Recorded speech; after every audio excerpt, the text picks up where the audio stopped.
A lot of times I have conversations with friends, family members, even some of my contemporaries, and they ask me, Roberto, like, you work so hard. Do you ever take a break? Do you ever just get exhausted? Do you ever just want to stop? And my answer is heck no. And a lot of people don't believe me. And it's not that I don't get overwhelmed or that I don't ever feel a sense of anxiety anymore. I just really want my end game. I want it very badly, and I'm willing to do what it takes to get there. A lot of people, friends of mine, will look at the amount of work I do and they shake their head, I can't do that. And they tell me this straight to my face that it's like, I don't know how you do it, I can't do that. And at the same time, within 5-10 minutes, they'll tell me about some dream they have. They'll tell me about what they want.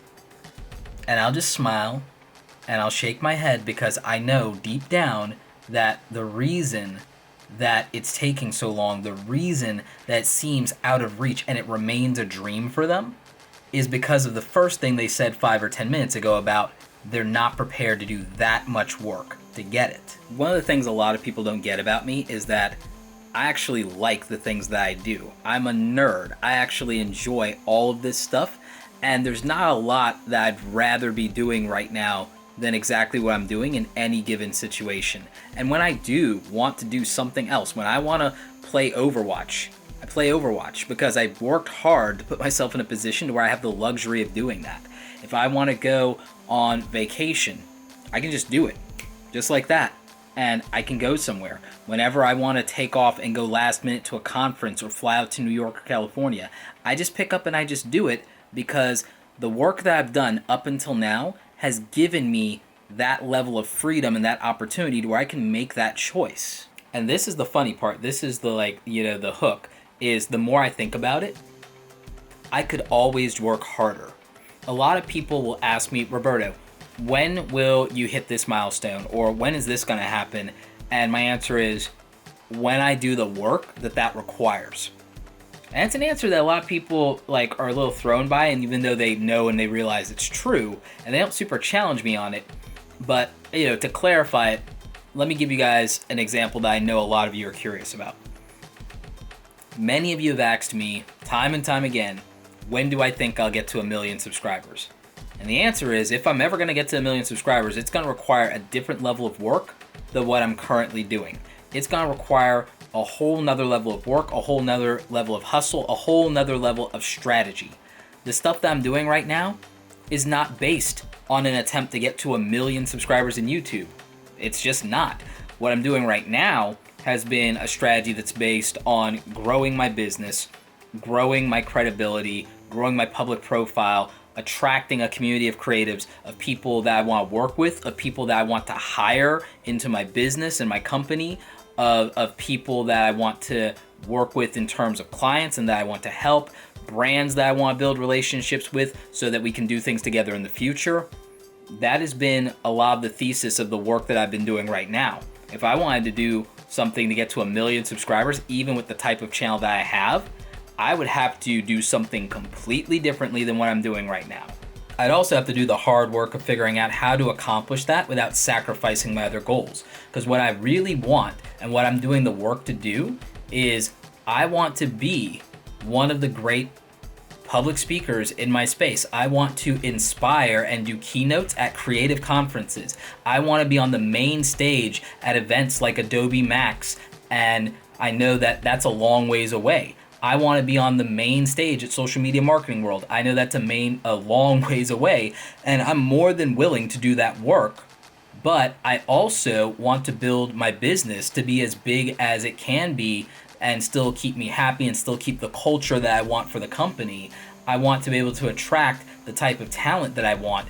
And so I have to balance goals that I might want on one hand against things that I want on the other. And that leads to a lot of hard work, a lot of networking, a lot of meeting more human beings, a lot of creating content, a lot of becoming even more business savvy, and a lot of seeking the advice and the friendship of people that are smarter than me. Between doing all the content, all the engagement in social media, weekly live streams, and then also putting out daily videos in multiple platforms, articles every week, and now the podcast, the Create Something Awesome Today podcast, people wonder and they ask me, how could you ever work harder than you are now? How is that even possible without burning out or running yourself into the ground? Well, the secret to me being able to work even harder is the fact that I will work harder and I will work smarter, but I also will double down on self-awareness and self-care. By doing that, I think I can become unstoppable, at least as far as achieving my goals are concerned. If something's important enough to you, I believe you can always work harder. No matter what you think about the time that you're putting in, the sleepless nights, the exhaustion that you currently have, there is a way to work harder. There is a way to work smarter. You just have to be willing to figure it out. And again, that's not a knock on anybody's situation. It took me a while. It took me a while to figure myself out and to figure what I wanted and what meant something to me. It came at the expense, in my case, of cutting out spending 10 hours a weekend playing Call of Duty. That's me. It came at the expense of sometimes cutting unproductive and, people who didn't have my best interest at heart out of my life. That was something that I had to do. It also came at the expense of taking an emotional hit and asking people to be honest with me and to tell me the truth so that I could improve, and being willing to hear what people were saying. Not the easiest thing in the world, but the truth is that the success that you want is going to come on the back end of a lot of discomfort. I think you have to make a decision. I think you have to decide do you want the things that you say you want, or do you want to be comfortable? And it is a binary choice. It's a binary choice. I'm not saying that success comes at the expense of happiness. I think it's quite the opposite. I think if you want to be happy, you might have to sacrifice being comfortable, at least in the short term, to be happy and to be successful in the long term. But hey, that's just what I think. What do you guys think? Do you think that it is a binary option the way I'm saying? Do you think it's possible for you to work harder? Do you think that you can work smarter? What are some of the things that you're using that are letting you work harder and smarter? You got tools, tactics, techniques? I would love to know. Let us know in the comments. Let's have a conversation about it. Thanks, guys, for tuning in, hanging out with me. Let me share my creative thoughts with you, and let's just keep the conversation going. Like this video if you like it. Don't forget to subscribe. Check out the other awesome stuff on the channel. As always, you guys, thanks so very much for watching, and don't forget, go out there and create something awesome today. Take care.